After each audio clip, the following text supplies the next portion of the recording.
Hamlet, Act 5, Scene 1. Has this fellow no feeling of his business? He sings in grave making. Custom hath made it in him a property of easiness.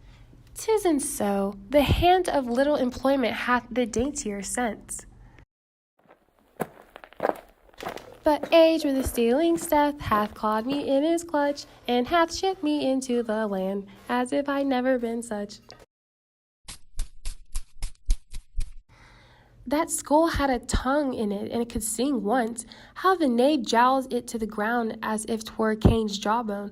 Dad did the first murder. This might be the pate of a politician, which this ass now it reaches, one that would circumvent God, might it not?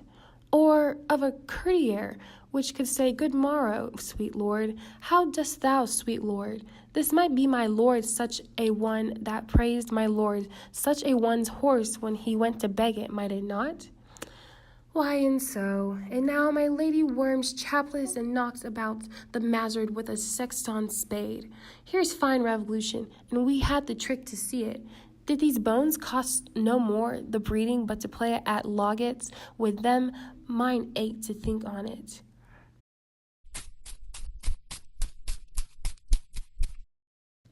There's another. Why, may not be the skull of a lawyer. Where be his quiddities now, his qualities, his cases, his tenures, and his tricks?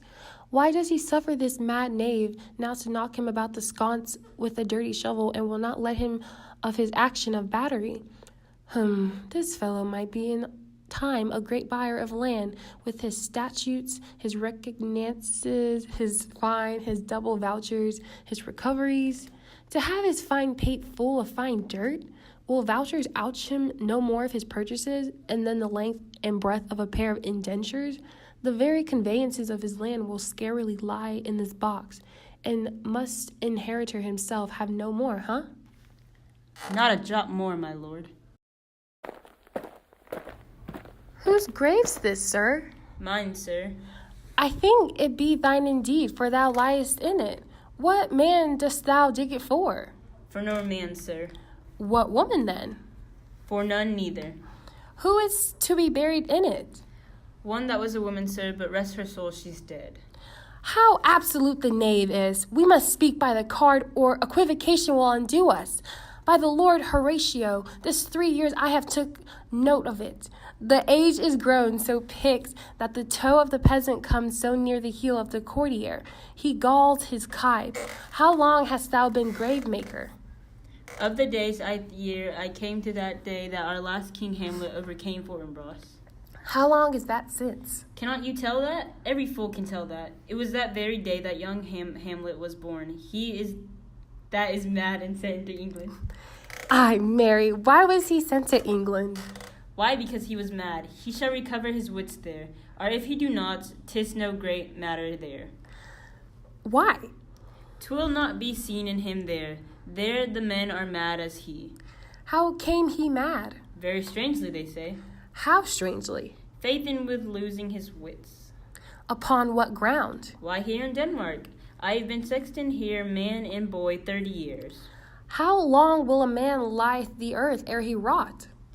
Faith, if he be not rotten before he dies, as we have many pocky corpses nowadays that will scarce hold the laying in, he will last you some 8 year or 9 year. A tanner will last you 9 year. Why he more than another? Why, sir, his hide is so tanned with his trade that he will keep out water a great while, and your water is a sore decayer of your wardsome dead body. Here's the skull no hath in light. You, if the earth 23 years. Who was it? A horse and mad fellows it was. Who do you think it was? Nay, I know not. A persistent on him for a mad rouge. He poured a flagon of Rhenish on my head once. This same skull, sir, was Sir Yorick's skull, the king's jester. In it that. Alas, poor Yorick, I knew him, Horatio, a fellow or infinite jest of most excellent fancy. He hath borne me on his back 1,000 times, and now how abhorred in my imagination it is. My gorge rises at it. Here hung those lops that I've kissed I know not of. Where be your jibes now, your gambols, your songs, your flashes of merriment that were wont to set the table on a roar? Not one to mock your own grinning? Quite chapfallen? Now get you to my lady's chamber and tell her, let her paint an inch thick, to this fair she must come. Make her laugh at that. Prithee, Horatio, tell me one thing. What's that, my lord? Dost thou think Alexander looked o' this fashion i'th the earth? And so. And smelt so, And so, my lord. To what base uses may we return? Horatio, what may not imagination trace the noble dust of Alexander till he find its stopping a bunghole? 'Twere to consider too carelessly to consider so. No, faith not a jot, but to follow him thither with modesty enough and likelihood to lead it. Alexander died, Alexander was buried, Alexander returneth to dust, the dust is earth, of earth we make loam, and why of that loam whereto he was converted might they stop a beer barrel? Imperious Caesar, dead and turned to clay, might stop a hole to keep the wind away. Oh, that the earth which kept the world in awe should patch a wall to expel the winter's flaw. But soft a while, here comes the king, the queen, the courtiers. Who is this they follow, and with such main rites?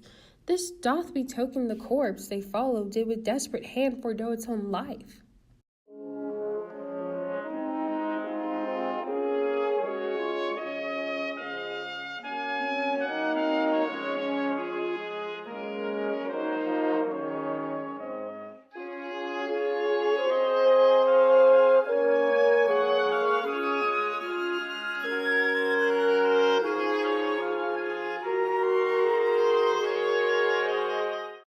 Must there no more be done? No more be done. We should profane the service of the dead to sing a requiem and such rest to her as to peace parted souls. Lay her its earth, and from her fair and unpolluted flesh may violets spring. I tell thee, churlish priest, a ministering angel shall my sister be when thou layest howling. What? The fair Ophelia? Sweets to thee, sweet, farewell. I hope thou shouldst have been my Hamlet's wife. I thought thee bride bed to have decked, sweet maid, and not have strewed thy grave.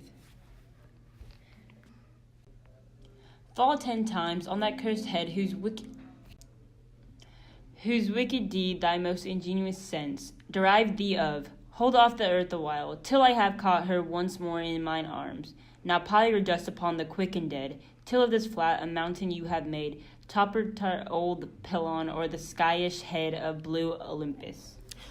What is he whose grief bears such an emphasis, whose phrase of sorrow conjures the wandering stars, and makes them stand like wonder-wounded hearers? This is I, Hamlet the Dane. The devil take thy soul. Thou prayest not well. I prithee, take thy fingers from my throat. For though I am not splenetive and rash, yet have I in me something dangerous, which let thy wisdom fear. Hold off thy hand. Good my lord, be quiet. Why, I will fight with him upon this theme until my eyelids will no longer wag. Oh, my son, what theme? I loved Ophelia. 40,000 brothers could not, with all their quantity of love, make up my sum. What wilt thou do for her? Swounds, show me what thou do. Would weep, would fight, would fast, would tear thyself, would drink up easel, eat a crocodile? I'll do it. Dost come here to whine, to outface me with leaping in her grave? Be buried quick with her, and so will I. And if thou prate of mountains, let them throw millions of acres on us, till our ground, singeing his pate against the burning zone, make Ossa like a wart. Nay, and thou it mouth, I'll rant as well as thou. This is mere madness. Let Hercules himself do what he may. The cat will mew, and the dog will have his day.